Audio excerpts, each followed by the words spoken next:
Hey everyone, welcome back to the Nello Reads channel. Our first pro-revenge story of the day comes from Thunderkurg. I was called an ungrateful brat, so I acted as such. This whole thing happened a year prior, but the repercussions are still happening, and I hope they continue until the day he dies. This will be long, so buckle in. Background. Growing up, me and my sister had no love toward our father whatsoever. I'm not gonna bore you with details, but alcoholic, abusive, and violent are the few that come to mind. When my sister got accepted into a much better but also further high school than our local one, she moved immediately and rarely visited. We were 10 years apart, so I was 4 at the time. I grew up resenting her for leaving me to deal with his BS all by myself, but now I understand better, and we're on good terms. My local factory was so big that it supported my whole town. Virtually everyone worked there, so everyone knew each other, my parents too. But then it was purchased by the Defense Ministry, and they decided to cut off anyone without at least a high school degree. My mother was let go, and this was after she had me 4 months ago. My father, however, made it until retirement, and was granted military status. Basically, they gave him an honorable rank, so his pension would almost double, but also he'd have to act accordingly, because, in terms of speaking, he's military personnel now. My childhood was absolute nightmares, so needless to say, I turned out to be an absolute mess. Anger management and mental instability are notably the worst, and I'm still working on them. When I turned 18, I enlisted. 2 major benefits. It didn't cost money, and I could never come home if I didn't want to. For me, it was literally a highway out of hell. Fast forward 3 years, I got an honorable discharge. Turns out I had actual mental problems. Who would have known? I got a load of money and even more in the following months when they were able to process my military insurance.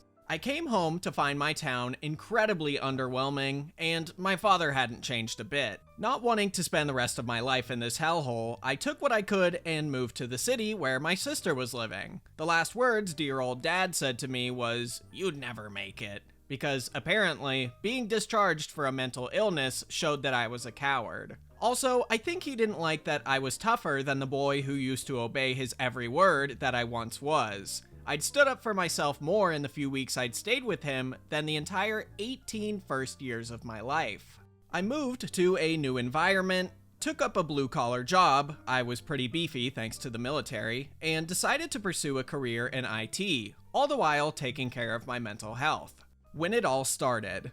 Soon after, he got diagnosed with cancer. I was told it was not dangerous, but operations were required. My sister had actually reconciled with him a few years prior, partly because of my mother, and would occasionally bring my niece home to visit them. She was quite successful, so she decided to pay for the whole thing. Operations, treatment, hospitals, recoveries, it was all hers. She paid for this while moving into a new house and buying her first car. Those things are pretty expensive in my country. My father had a huge bank account because of his pension, but he didn't have to pay a single penny. After a year or so, he's in recovery, and all in all, things were good.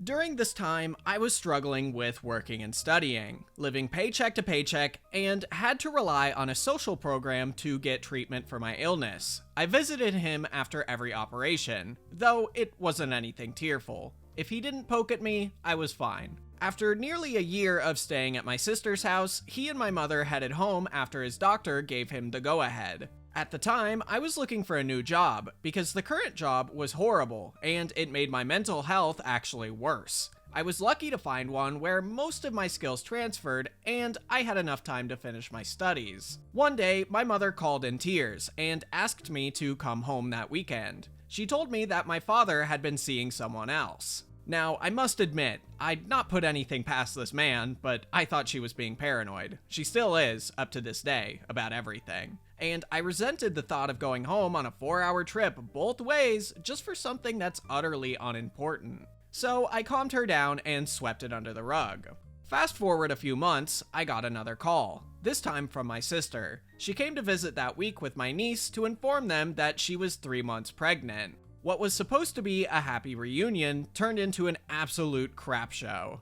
Apparently, when my father left his phone unattended for a few minutes, his mistress sent him some very inappropriate pictures, and my mom saw it pop up. Needless to say, all hell broke loose. My sister said that was the first time in many years that she saw my mother scream bloody murder at my father. When he tried to hit her, my sister threw herself in between, which prompted her husband to throw himself in between, because, she's 3 months pregnant. It all ended in a very teary trip back to our city after hours of hurling insults at each other. The only good thing that came out of it was my mother somehow was able to bring his phone with her. We convinced my mother to get a divorce, but she's the submissive housewife who thought divorces were worse than boiling live puppies. And I think back then, she was still somewhat hoping that he'd turn around. They've been together for almost 35 years at that point, so I figured something must have been there. She didn't want it, so we dropped it, and decided to cut him out for good. Lo and behold, half a year after the incident, my father's side of the family started to contact me. I have a strict no-call policy, where the only people allowed to call me outside of work hours are my mother, my sister, her husband, 3 of my best friends, and only recently, my boyfriend. So, to my bamboozlement, my father, his sister, who is my aunt, and his mother all called within a day. They suddenly acted so nice and convinced me to come visit them. Obviously, that was all a ruse. After the incident, my father's side all blamed my mother and said she should have kept it a secret and not made a mess for the family's sake. They also disavowed me and my sister because we were all, quote, ungrateful brats after we didn't accept their viewpoint of he's your father after all. Out of morbid curiosity, I ventured back alone to see what it was about. Turns out, they wanted to sell his house. It was on my grandmother's land. Back then, he was about to undergo his first operation. We didn't know how it would turn out, so he transferred the house to my name because, apparently, inheriting a dead person's estate in my country is a living nightmare. Out of convenience, we convinced my grandmother to give me the land as well, since she was very old, 80 at the time. This was back when we were on good terms. I knew for sure they would rather gouge their eyes out than follow up with any of that if it had happened a year later. I smelt something in the air. I couldn't place it, but I knew it was there. So I told them nicely that I would think about it, and immediately went back, faking an emergency. A plan formed when I was driving back, and that's the first time I'd been so pleased about anything, I actually cracked a smile. I went to my sister's immediately. My mom had been staying with her, and laid out a plan. After a year living in the city, my mom was much more open-minded, and it only took a few minutes of convincing for her to agree to the plan. The plan. My sister contacted a lawyer and asked what our options were. Because both the house and the land were in my name, they had no claim to them, and any paper that didn't have my signature on it would be considered useless under the law. They could try and claim it was rented out, but then they'd have to move far away and hope that I'd never be able to locate them. And I knew it'd be too much trouble for a couple of old folks. They could claim it's his life achievement, but because he and my mother never divorced, it's technically half hers as well. This is when I came up with an idea. I asked the lawyer, what if my mother filed for a divorce? He said it's highly unlikely the court would reward my mother's full claim unless we could prove that he was unfaithful before the separation. To his surprise, I could. Remember the phone that my mother brought back from that day? It was smashed during the fighting, but generally still in one piece. She asked me to throw it away a few days after, but my lazy butt just brought it back to my place and threw it in the loft. Sufficient to say, it provided us with more than enough proof of his indecency. The execution. After weighing our options, I called to inform my father that I would come home the next month to make an announcement. He was eager to hear it. Upon my arrival, they were so nice and sweet and whatnot, but after I introduced my lawyer, it's like a switch flipped and suddenly they became vile and violent. I presented him with 2 options: relinquish any claim to the house or be served with a lawsuit. In my country, marital violations are 6 months probation minimum, up to 2 years in prison.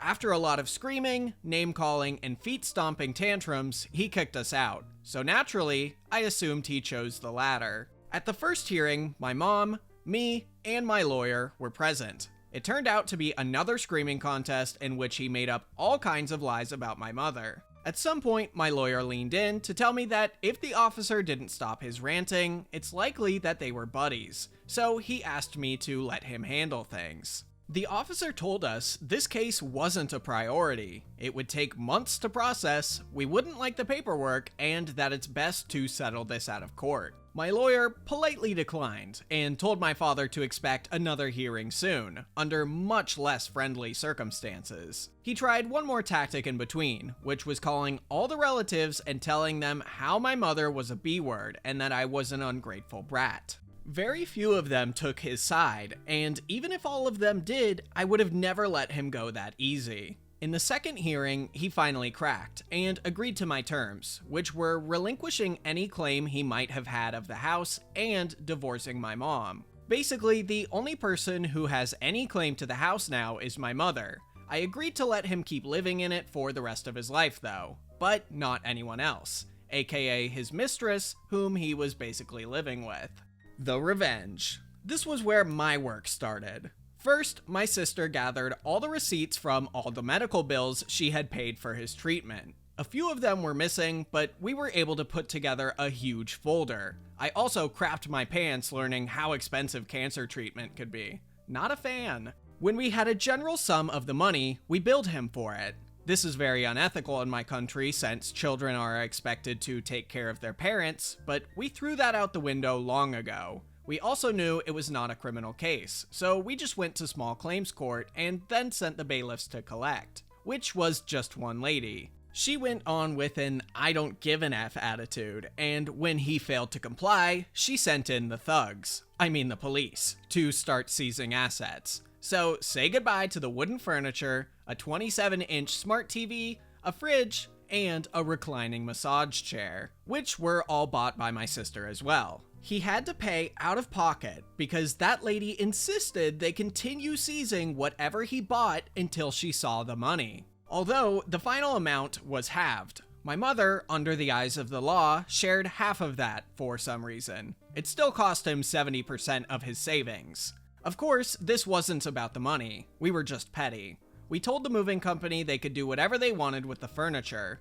Looking back, I should have taken the recliner because my back hurts, even though I'm only in my late 20s. After that was done, I contacted my local factory to file a report. Remember the sweet pension he got with the condition that he behaved accordingly? Clearly, someone had been a bad boy. They let him go with it, even though it was a small town, and everyone knew everything because nobody ever filed a report. But that's not the case anymore. I gave them a very detailed folder with pictures from his phone. To say they were inappropriate was an understatement. They immediately set up a hearing, and he was stripped of his rank, making his pension down to just over half of the original amount.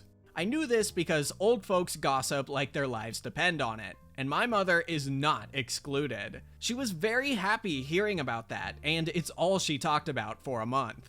I was able to be done, but a week later, my sister called to tell me that my aunt came to her door to berate her and her children. My sister was working from home, and my mom also lived there, but had gone out for some reason. My sister just called security to kick her out and warned me that she could go for me next. I was seeing blood. Not because of some lame Karen that could cause me inconveniences at most, but because she was screaming at my niece and nephew. As a gay man, I know full well that the bloodline ends with me, so I put all my love into those little guys, to the point that if I had been there, I would have bitten her head off. So I dug a little and found out that my aunt was knee-deep in debt. She was hoping she could leech some money off my father, if not from the money he made selling the house, then from his big bank account. Since neither of those were available anymore, she was angry and thought she could lay it on my sister. You want to know what a man could do with determination and raging hatred? I never set up an online social presence, mainly because up to my 18th birthday, I was too poor to have a phone, and then the military taught me it wasn't needed. But for this special occasion, I made an exception. I created a Facebook account and befriended her. I don't even have to pretend to be anyone since old people apparently accept friend requests from anyone. She had this vibe where she'd show off her money and her vacations and her items, like a wealthy person. From my mother and her trusty gossip circle, I knew that she always told whoever she owed money that she was struggling, so I figured she must be blocking them. The next part was easy. I just had to send all of her selfies to everyone she's owing to. I didn't have to declare myself since I was literally on a throwaway account. So it's just this really long line of messages that showed my aunt spending her money lavishly. For the next following month, she was threatened not with legal actions like I did, but with much more sinister actions. She would have thugs, not the police, throw gifts at her door, like paint, fish sauce, and sometimes literal crap. My mother also told me this, of course. She finally figured out what I was gonna do when I told her to find me a list of all the people she's owing to. The ProRevenge. As much as I want to take credit for this, the idea wasn't mine. Forgive me, for I once again have to lay out a bit of background. My father's side of the family is this very traditional family, where you would have a person acting as the head of the family, deciding things that matter. This was way before the war, so obviously they don't do such things anymore. But the head of the family still has a certain voice, and there's this once-in-a-year ceremony where we gather together to pay tribute to our ancestors. During the ceremony, the head of the family will give a speech, and then some announcements, like who died, who got married, who gave birth, etc. Then there will be a celebratory party where we basically get super drunk. My great-grandfather was the head, he had 3 sons, and 2 of them died during the war. So my grandfather took the mantle, then my father, and eventually, me. This whole side of the family is in another town, that's like 3 hours from our town, mainly because my grandfather didn't expect to be the head, so he moved out seeking opportunities. I found these gatherings redundant and unnecessary, but that year I was actually looking forward to it. My father tried to keep the actual date hidden. It wasn't fixed, but generally sometime in June. But he seriously underestimated my mother. She doesn't have just one gossip circle. She has an infinite number of them. So my mother, me, and my sister's family all head back for it. The trip was 14 hours in total, but the result was worth it.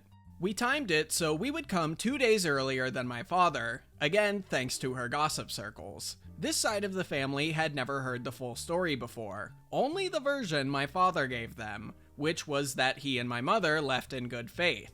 I actually gave my father some credit for not bad-mouthing my mom. After weighing all the pros and cons, we decided to let my mother loose, and she's exceptional when it comes to relaying details about her personal tragedies. I kid you not, if I had posted her story word for word, by this time next week there would be a global Justice for Thunderkurg's mother movement. It took just 1 day for everyone to know what an a-hole my father had been. The look on his face when he arrived with my aunt and my grandmother and saw my family already there was priceless. He got the stink eye from everyone for the rest of the day. Nobody would initiate conversation with him, so he's just sitting there like a sad dog. Now, I know what they said about beating dead horses, but this idea was too brilliant not to follow through.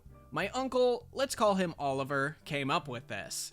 In the hierarchy, he's equal to my father, and in the event that my branch doesn't have a male successor, 100% what's going to happen, his branch will be the head of the family. He told me I should take up the mantle of the head. It was very sudden. I didn't have a speech ready. My father was supposed to do that, but Oliver told me I could just say whatever I wanted because nobody really paid attention to that thing anyway. All the other elders were okay with it. The speech wasn't even the best thing. At the celebratory party, people would be assigned tables based on the family tree. Heads of each branch would sit together, their children sit together, the elders sit together, so on and so forth. Because I was elevated to the head of my branch, I would be sitting at the big boy table. My father didn't even get to sit at my table because, miraculously, it was full. Even though I could have sworn there were 20 of us, and each table could sit up to 10. He had to sit at the regular table, with my aunt and a bunch of nasty widows who didn't hold back on their snarky comments, so I was told. I don't think he'll ever come back to one of those anytime soon. The aftermath. My father is now just a miserable old man. His mistress left him because, surprisingly, she was after his money. He's living in our old house with next to nothing. His retirement money, though halved, was good enough for him to live by. Last I heard, his cancer has come back, and obviously, this time my sister won't be paying for it anymore. He had tried to initiate contact with my mother, trying to make amends. We had to block his number and his profile on my mother's account because she actually considered it. She has a soft side. My aunt had to sell her house to pay off all the debt, or else they'd just continue harassing her. She now lives in a small house she bought off with the rest of her money. I felt bad for her husband because he's actually chill and quite nice, but he's not the most decisive and therefore doesn't really confront her. I hope he's doing better. I have no empathy for her only son though. Let's just say the apple doesn't fall far from the tree. How do I know all this? My mother's gossip circle. I left my grandmother out of this because she's very old. She's not demented in any way, she's perfectly sane, but she loved her son too much to admit he's in the wrong. Also, she was very nice and sweet to me growing up. A lot of my good memories are with her. I'm sad because she doesn't see my mother the same. I also stopped talking to her and would only visit once during Lunar New Year. She's lived in the small house she and my grandfather built on the land that's now in my name. When she and my father are dead, I will carry out her wish, to build an altar for her and my grandfather. Whether or not my father will be included is still up to debate.